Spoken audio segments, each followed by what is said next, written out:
Welcome to Ask an MS Expert. I'm John Strum, your moderator and host of the Real Talk MS podcast. Each week, Real Talk MS reaches thousands of people in more than 100 countries around the world with the news that people affected by MS need to know. My wife, Jean, lived with progressive MS for 23 years, so I've had a front row seat experiencing all the ways that MS can impact a family. Today, I'll be asking our experts the questions you want answered. Please feel free to post your comments and questions on Facebook, YouTube, or Twitch. MS Navigators will be online throughout today's program, answering your questions and connecting you to resources. If you've ever taken medication or received rehabilitative therapy, then you've experienced the benefits of clinical research. Clinical trials are a major part of research, helping to determine if therapies are safe and effective. Today, we're talking with Dr. Kathy Zackowski about the importance of clinical trials and the benefits of participating in research. We'll also chat with Mimi Brown about her experience as a clinical trial participant and an advisory board member. Dr. Zackowski is a neuro-rehabilitation occupational therapist and the Associate Vice President of Research at the National MS Society. And Mimi spent more than 35 years in a variety of executive roles in advertising, marketing, and sales of consumer brand products. Mimi's now retired, and she spends time volunteering for a nonprofit organization that provides services to youth experiencing homelessness. We'll start today's discussion by inviting Dr. Zackowski to join me. Welcome and thanks for being with us today. Hi, John. Thank you for having me. So, good place to start. Maybe, Dr. Zackowski, you can explain why clinical trials are so important. So, clinical trials are very important. I'll start with just defining them to make sure everyone is on the same page. So, it's a research study that tests the safety and effectiveness of a new medical treatment or prevention in people. And people volunteer to take part in clinical trials in order to test interventions. That includes drugs, cell therapies, other biological products, radiological procedures, and behavioral treatments and preventive care. So the aim is really to determine if a new treatment is better than an existing treatment or has fewer side effects. And these clinical trials are, I would say, the primary way that researchers determine if a new form of treatment or prevention, like a new drug or a diet or a medical device, is safe and effective in people. You know, we heard from Scott, and I think I heard you already begin to answer his question. Scott's heard about treatment trials that test new or current medications, and he wants to know whether there are other types of clinical trials that don't involve medications. There absolutely are. So some trials, instead of testing a medication, they test things like a diet or rehabilitation strategies like exercise or devices that can help someone with walking, for example. It's important, MS has a wide variety of symptoms. And so our disease modifying therapies help limit relapses, but they don't specifically address symptoms. And so other non-pharmaceutical interventions really are needed to try to address some of those symptoms. And that's where clinical trials that are focused on options like diet or exercise are really important. And some people say to me, well, I already know I should exercise, but really the point of clinical trials is to determine what dose should you be exercising?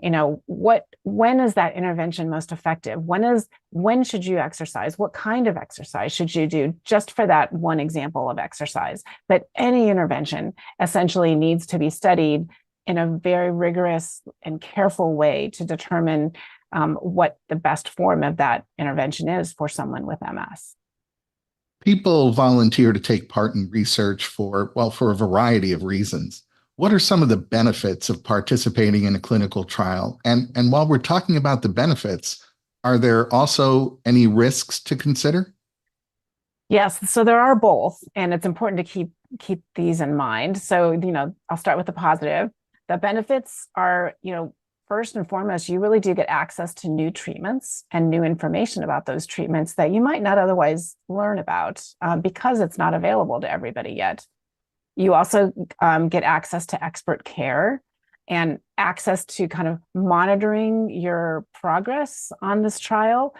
So typically a clinical research study requires close monitoring of a person's health because the study really wants to determine, is this intervention affecting you and providing any side effects that they should be aware of or making things better or worse. And so they're going to monitor you very carefully.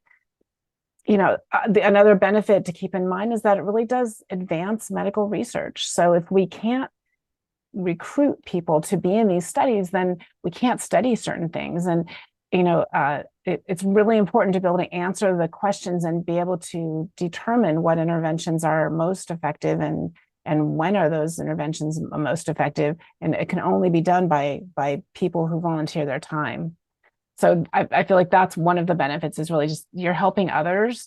I think a caveat is, while there's no guarantee that being in a clinical trial will help you directly, doing so almost undeniably will help others. So keeping that in mind might be helpful.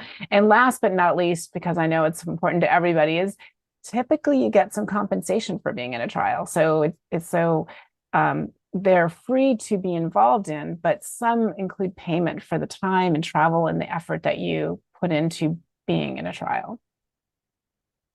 Now we go to the negatives, right? So there are risks, of course, and it's really important to keep these in mind. Mostly clinical trials will provide kind of minor discomforts, but that can really vary depending on the tests that are being used. Some physical tests may increase the chance of you falling, for example.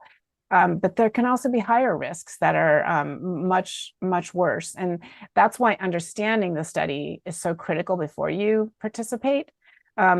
Other risks are that, the treatment that you are investing this time into might be found to not work. And it might not even be better than standard treatment. A couple others that come to mind to me are being in a study typically requires time and attention from the participants.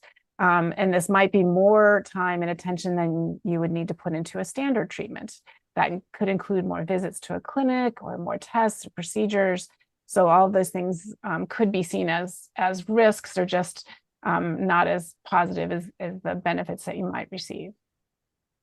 Clinical trials aim to include people with a variety of lived experiences, living conditions, and characteristics like race, ethnicity, age, sex, and sexual orientation. Why is diversity and inclusion especially important in research studies? So if this is a really important area, the quick answer is that diversity and inclusion allow for a broader range of perspectives and experiences and knowledge that lead to more robust and generalizable research findings. But there are a couple of key reasons that I wanted to also point out. So diversity really promotes an accurate representation. So researchers can better understand and address issues that are relevant to the wider population. There's also reduced bias. So researchers can identify and mitigate potential biases that might arise from a more homogeneous perspective. So this would lead to more reliable results for more people. A third key reason is societal impact. So the inclusion of diverse populations can inform policies and interventions that better address the needs of marginalized communities. And last is ethical considerations. So excluding certain groups from research can perpetuate disparities and neglect the needs of vulnerable populations. So it's really very important that researchers are aware of the need to have diverse clinical trials and be very inclusive.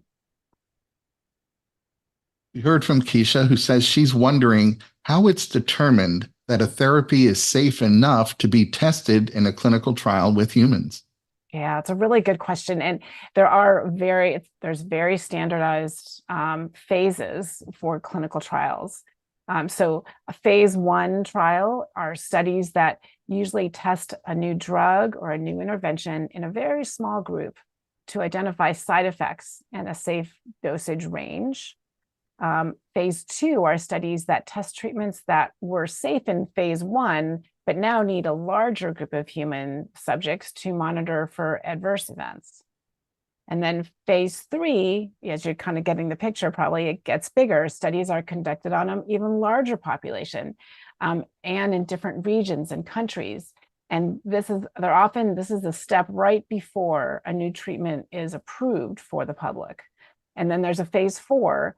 So these studies take place after a country has approved a treatment, but there's still a need for further testing in a wider population or over a longer time frame. And one thing I didn't speak about, before you even get to the phase 1, that's when many studies are done either in a dish to look at cells or in animal models. But making that jump from animal models and kind of cellular studies really has to start in a very small way, as you can imagine, just to make sure that we're putting, as few people at risk as possible. But it is very standardized, and this is the way drugs are approved by the FDA, for example. They have to move through these particular phases. Jacqueline's neurologist has asked her if she wants to participate in a research study. And she says she's thinking about it, but she has some concerns. Specifically, Jacqueline's wondering about how to determine whether the clinical trial is ethical, and she wants to know how her rights and privacy are going to be protected. Yeah, really good questions. And there's a form of informed consent. So researchers have to provide all participants with an informed consent form that details the study's purpose, the risks, benefits, and how their privacy will be protected. And you, as a participant, have the right to ask at any time about any aspect of the trial, including procedures and adverse reactions or anything else. In addition, you're entitled to keep all of your medical information, whether it was collected in the past or during the clinical trial. And it is meant to be, it has to be kept confidential and private. Unless they tell you how they're going to be using it and you approve that. Another thing is that informed consent form is not binding really until you read and sign the form. But even after you sign the form, you retain the right to always be able to leave a study and say that you're done. So keep that in mind. You have the right to ask any questions. You have the right to access your clinical trial data, and you always have the right to stop participating in the study. Diego says he's wondering what happens after a trial has ended. Are the results always shared with the participants? Well, so yes. So in theory is how I would put it. So according to ethical research practices, clinical trial results should always be shared with participants after a study is completed.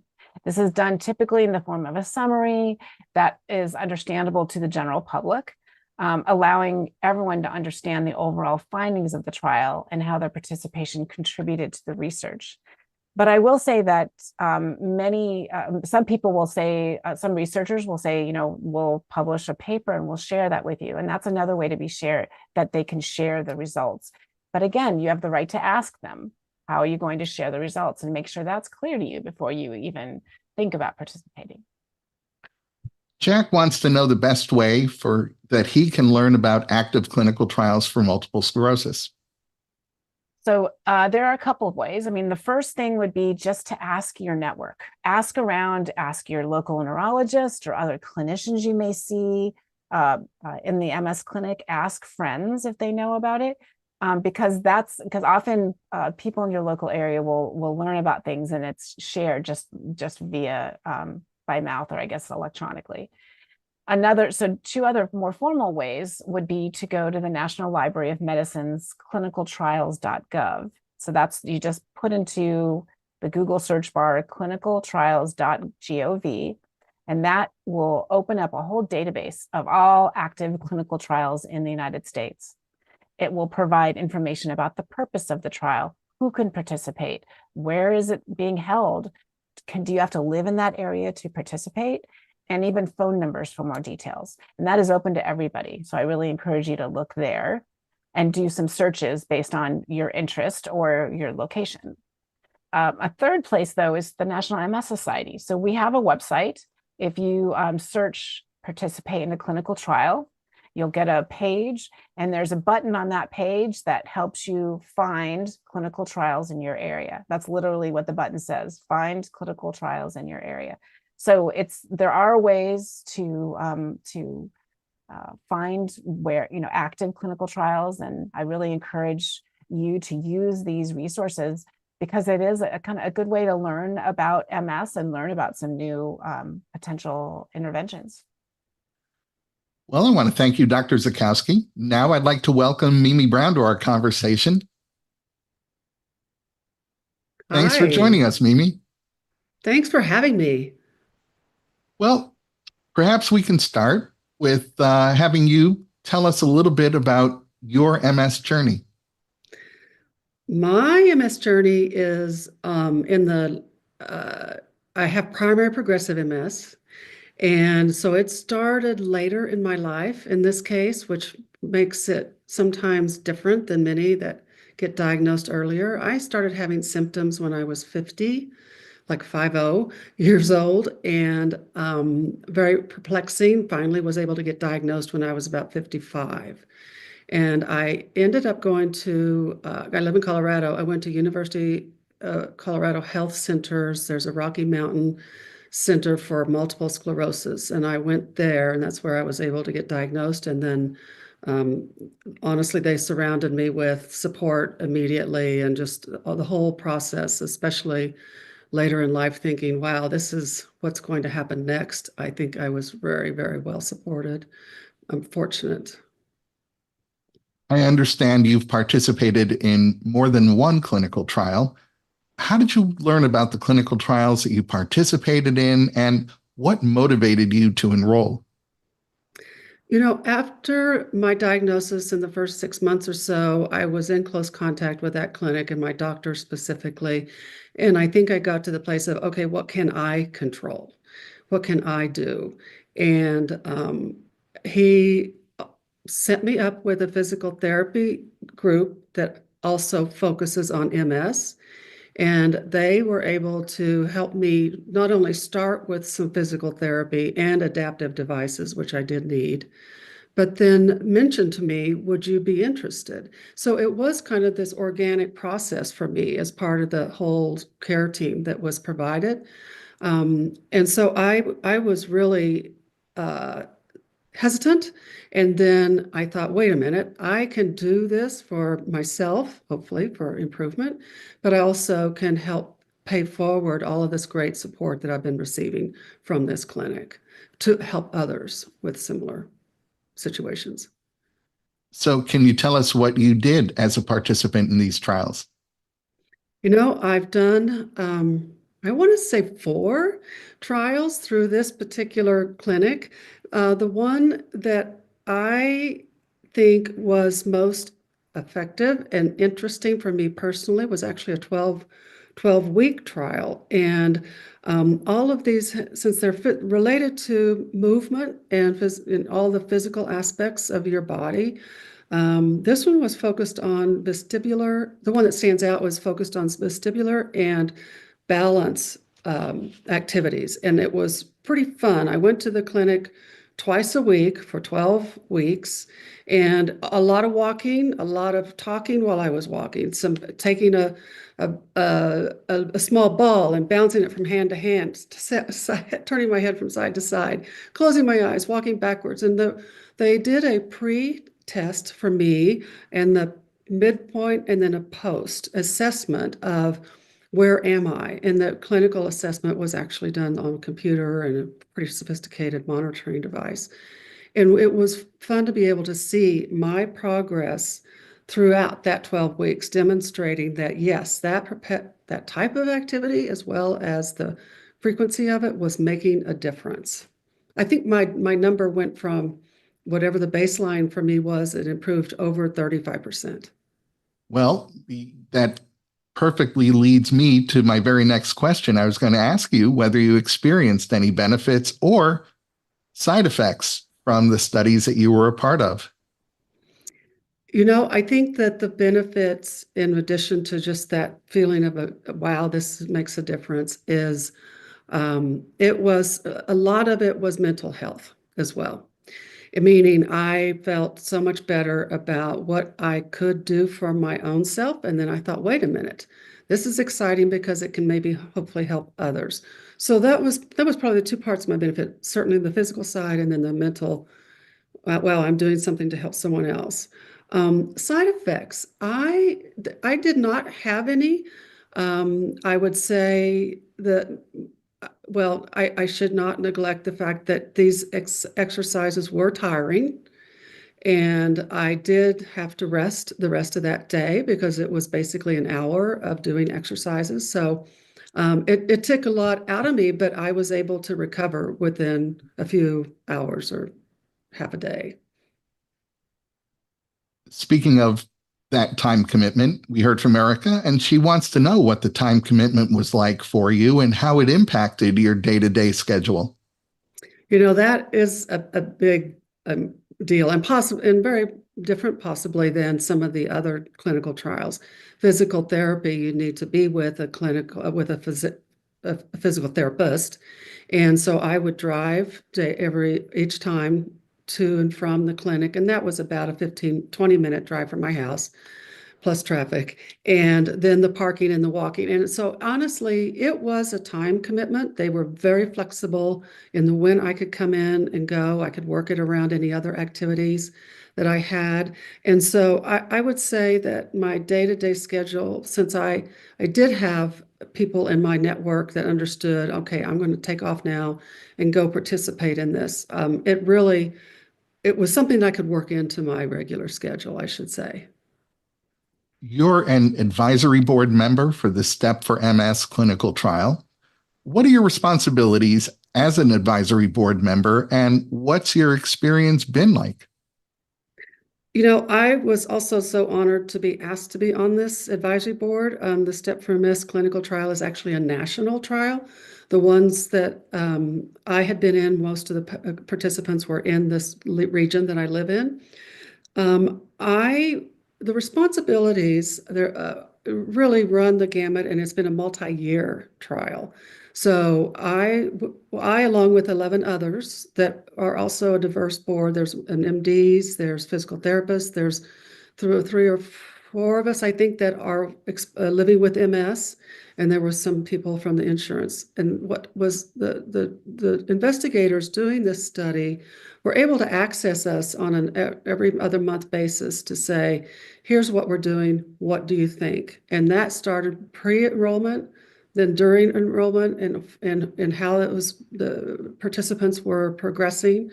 And then now we're at the final stage of the study. I would say it became a little community. We all enjoyed talking to each other, and we were so appreciative that somebody asked our advice, and we each had such a different perspective to bring.